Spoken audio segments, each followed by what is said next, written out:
Hello everyone, आज का topic है insolation of earth and we all are familiar with the concept that sun is the ultimate source of energy. Earth receives almost all of its energy from sun and nuclear fusion is responsible for the solar radiation. In nuclear fusion, 4 hydrogen nuclei fuse together and produce 1 helium nucleus. This is the source of energy in the sun. This energy is radiated back to space by the earth. What is solar radiation? Sun radiates energy in the form of short waves. सन से जो radiation आती हैं वो short waves की form में हमें मिलती हैं, जिसको सोलर रेडिएशन कहते हैं. And insolation means incoming solar radiation. Solar radiations में से जो अमाउंट अर्थ रिसीव करती है उसको इंसोलेशन कहते हैं. Solar constant is the total energy received from sun per unit time per unit area which is measured on outer surface of earth atmosphere. किसी surface के द्वारा पर यूनिट एरिया में कितनी इंसोलेशन फॉल कर रही हैं उसको कहेंगे solar constant. It is measured in watt per square metre. The value for solar constant is 1353 watt per square metre. ये वेरी कर सकती है, 1360 के अराउंड भी इसकी वैल्यू वेरी करती है, जैसे आप यहाँ पर देख सकते हैं. इस पिक्चर में आप देखेंगे कि सोलर कांस्टेंट को अर्थ के एटमॉस्फेयर के बाहर मेजर किया जाता है, जैसे इस एंट्री पॉइंट पर दिखाया गया है. Now angle of insolation and intensity of insolation. Angle of insolation is the angle at which the sun's rays strike a particular location on earth. ये अर्थ है और ये इक्वेटर है. सन की रेस वर्टिकली फॉल कर रही है यहाँ पर इस डायरेक्शन में और यहाँ पर फॉल कर रही हैं. तो जो एंगल बनेगा, ये सरफेस पर स्ट्राइक करी सन की रेस, तो यहाँ पर एंगल बना है 90 डिग्री का और यहाँ पर कम एंगल बना है. तो ये जो एंगल बनेगा स्ट्राइक करने से सन रेस जहाँ पर स्ट्राइक करती हैं उसको कहेंगे angle of insolation. And it is a measure of how high the sun is in the sky. जैसे आप इस पिक्चर में देखेंगे कि सन की रेज यहाँ पर अर्थ के सरफेस पे वर्टिकल फॉल कर रही हैं.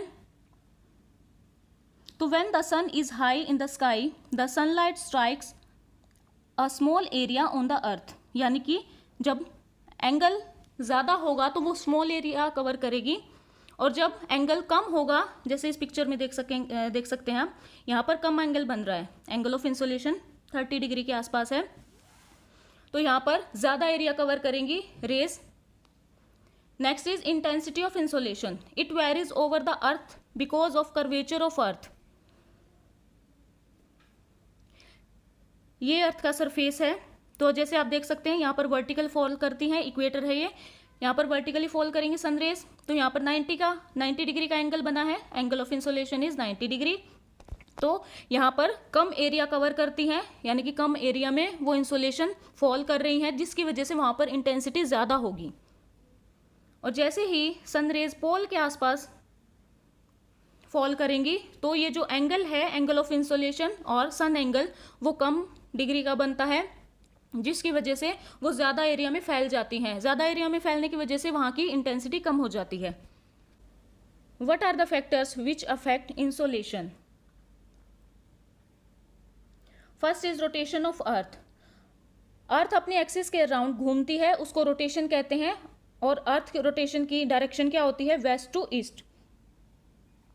अर्थ का जो पार्ट सन फेसिंग होगा वहाँ पर ज़्यादा इंसोलेशन होगी, और जो दूसरी साइड है वहाँ पर कम लाइट पड़ेगी या फिर डार्क होगा. जैसे आप इस पिक्चर में देख सकते हैं कि ये जो सनलाइट आ रही हैं, जो अर्थ का ये वाला एरिया है वो सन फेसिंग है, जहाँ पर आप डे ऑब्जर्व कर सकते हैं, लाइट ऑब्जर्व कर सकते हैं. और यहाँ पर दिखाया गया है ये बिल्कुल डार्क एरिया है जहाँ पर सनरेज फॉल नहीं कर रही. Next is revolution of earth. Revolution is the movement of earth around sun. Earth sun के चारों तरफ चक्कर लगाती है, उसको रिवोल्यूशन कहते हैं. तो 4 पोजीशन रिवोल्यूशन के बेस पे ऑब्जर्व की जाती हैं. First is summer solstice. Summer solstice 21 June को ऑब्जर्व किया जाता है when sun rays are vertical on tropic of cancer.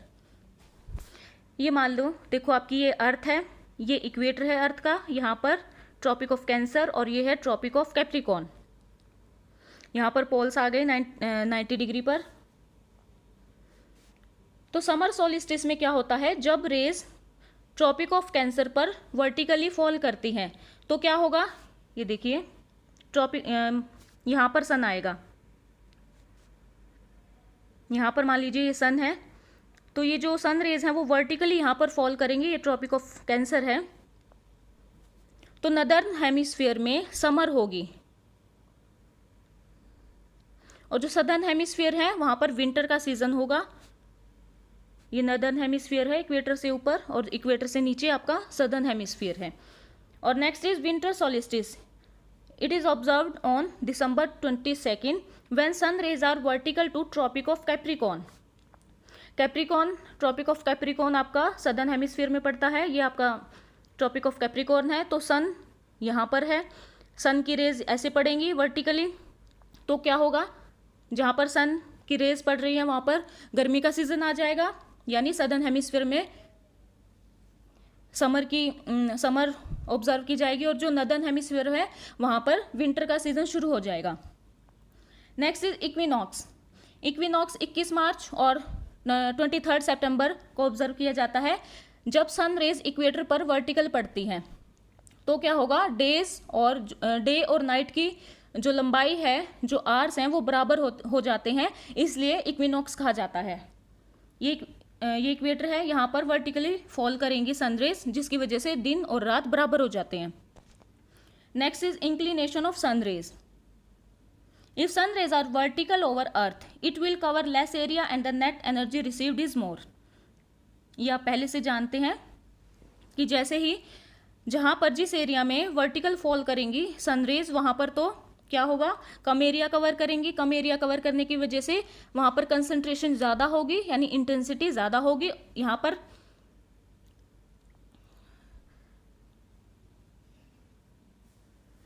Slanting sun rays fall कर रही हैं, जिसकी वजह से एरिया ज़्यादा कवर होगा और इंटेंसिटी या फिर कंसंट्रेशन जो सनरेज की है वो कम होती जाएगी।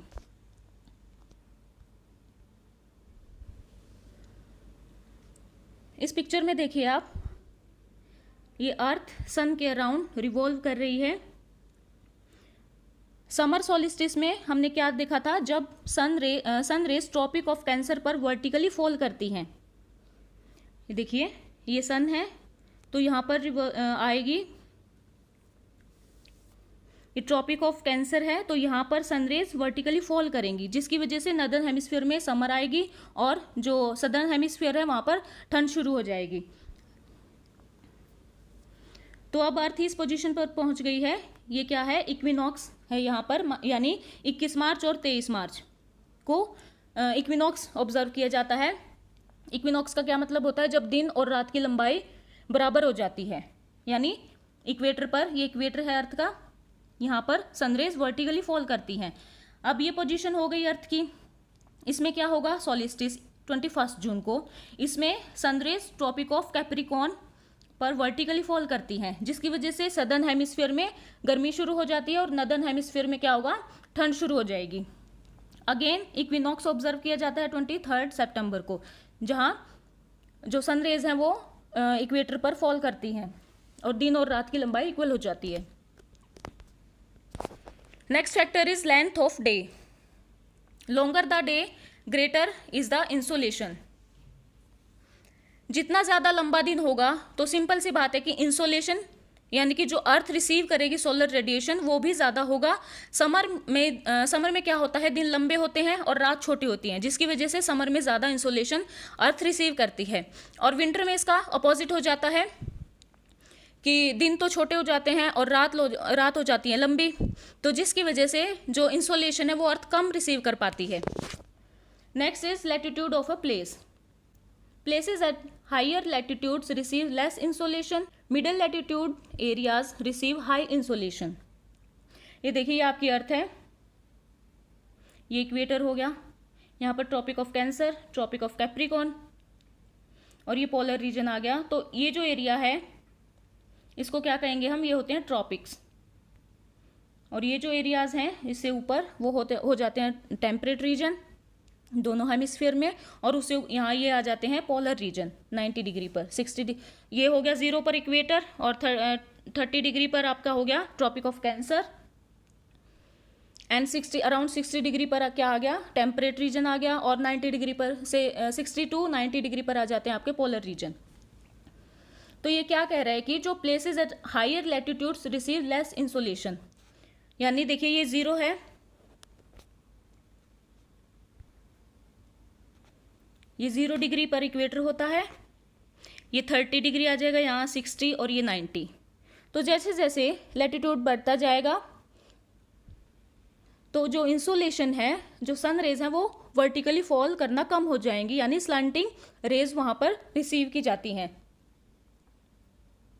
जिसकी वजह से वहाँ पर जो हीट है, जो नेट हीट है अर्थ के द्वारा, वो कम रिसीव होती है। और जो मिडल लैटिट्यूड्स होते हैं, ये जो एरिया है, ट्रॉपिक्स का जो एरिया है, वहाँ पर ज़्यादा एनर्जी गेन की जाती है अर्थ के द्वारा। Next factor is distance of earth from sun. Earth revolves in elliptical orbit around sun. Elliptical orbit में अर्थ रिवॉल्व करती है सन के अराउंड, ठीक है। इसमें आ जाता है पेरिहीलियन एंड एपीहीलियन। पेरिहीलियन क्या होता है, जब अर्थ सन के सबसे ज़्यादा पास होती है। ये देखिए यहाँ पर अर्थ सन के सबसे ज़्यादा पास है अपने ऑर्बिट में। तो ये कब होता है पेरिहीलियन, 3 जनवरी को ऑब्जर्व किया जाता है। इस टाइम पर अर्थ और सन के बीच की जो डिस्टेंस होती है वो कितनी होती है, 147 मिलियन किलोमीटर्स। और जो एपीहीलियन होता है, इस टाइम पर अर्थ सन से सबसे ज़्यादा दूर होती है, यानी सन और अर्थ के बीच में सबसे ज़्यादा डिस्टेंस एपीहीलियन के टाइम पर होती है। ये कब होता है, 4 जुलाई को एपीहीलियन पर होती है अर्थ, और डिस्टेंस कितनी होती है सन और अर्थ के बीच में, 152 मिलियन किलोमीटर्स। जैसे पेरिहीलियन है तो इसको आप पास से याद रख सकते हैं, जैसे P फॉर पेरिहीलियन और पै से स्टार्ट हो रहा है पास, तो इससे आपको आसानी से याद हो जाएगा। नेक्स्ट बात करते हैं कि कौन से प्रोसेसेस के थ्रू एटमॉस्फेयर में हीट ट्रांसफर होती है। हीट ट्रांसफर डिपेंड करता है कि वो सब्सटेंस किस फेज में है, यानी सॉलिड है, लिक्विड है या फिर गैस है। जिन जो सब्सटेंसेस यानी जो मीडियम है जिनके बीच में हीट ट्रांसफर होनी है। तो फर्स्ट प्रोसेस है कंडक्शन। कंडक्शन में क्या होता है, the process by which heat is directly transmitted through a substance when there is a temperature difference between two bodies. Conduction का जो प्रोसेस है वो सॉलिड्स में ज़्यादा देखने को मिलता है, और वो सिस्टम्स अगर कॉन्टैक्ट में हैं एक दूसरे के और दोनों के बीच में टेम्परेचर डिफरेंस भी एग्जिस्ट कर रहा है, तो दोनों के बीच में जो कंडक्शन से हीट ट्रांसफ़र होगी उसको कहेंगे हम कंडक्शन। एंड कंडक्शन तब तक होता रहेगा जब तक दोनों सिस्टम्स के बीच में टेम्परेचर इक्वल नहीं हो जाता। जैसे बीकर एंड वाटर है, बीकर में आपने पानी गर्म होना रखा है, वाटर बॉयल होना रखा आपने, तो जो पैन है वो एक सिस्टम है और जो पानी है वो दूसरा सिस्टम है। दोनों के बीच में टेम्परेचर डिफरेंस भी है, आपने हीट प्रोवाइड की, तो क्या होगा, जो पैन है वो पहले गर्म होकर पहले वाटर को गर्म करेगा और हीट ट्रांसफ़र इस तरह से हो जाती है फ्रॉम पैन टू वाटर। इस तरह से ये प्रोसेस चलता रहता है। और सेकंड इज कन्वेक्शन। कन्वेक्शन हमें फ्लूइड्स में देखने को मिलता है। आप वाटर को बॉयल होना रखोगे तो वाटर की जो नीचे की लेयर होती है, यहाँ पर देखिए ये जो नीचे की लेयर है, आपने हीट प्रोवाइड की, नीचे की लेयर ये गर्म होगी, सबसे पहले स्टार्टिंग में यही गर्म होगी, तो गर्म होने की वजह से इसकी डेंसिटी कम हो जाएगी और डेंसिटी कम होने की वजह से ये ऊपर राइज करने लगेगी। और जो ऊपर की जो ठंडी लेयर है, कोल्ड लेयर है, इसकी डेंसिटी ज़्यादा होती है, ज़्यादा डेंसिटी होने की वजह से ये नीचे सिंक कर जाएगी। तो इस तरह से ये सर्कुलेशन मोशन में प्रोसेस चलता रहता है और हीट ट्रांसफ़र होती रहती है। Next is radiation. Radiation heat transfer किसी भी मेटल में हो सकता है, किसी भी स्पेस में हो सकता है, यहाँ तक कि वैक्यूम में भी ट्रैवल कर सकता है रेडिएशन। इलेक्ट्रोमैग्नेटिक वेव्स की फॉर्म में एनर्जी के एमिशन को रेडिएशन कहते हैं। सन से अर्थ पर शॉर्ट वेव्स आती हैं, फिर एटमॉस्फेयर इन शॉर्ट वेव्स को लॉन्ग वेव्स की फॉर्म में एमिट कर देता है, और जो हॉट बॉडी होती है वो अपने आप में से इलेक्ट्रोमैग्नेटिक वेव्स को एमिट करती है, और दूसरी इसके अपोजिट कोल्ड बॉडी होती है जो वो इलेक्ट्रोमैग्नेटिक वेव्स को रिसीव करती है, जिसकी वजह से उस बॉडी का टेम्परेचर रेज होने लगता है। नेक्स्ट वीडियो में हम डिस्कस करेंगे heat budget of earth and atmospheric temperature कैसे वेरी करता है डिफरेंट फैक्टर्स क्या हैं जिन पर टेम्परेचर डिपेंड करता है। And thank you so much for watching, be happy.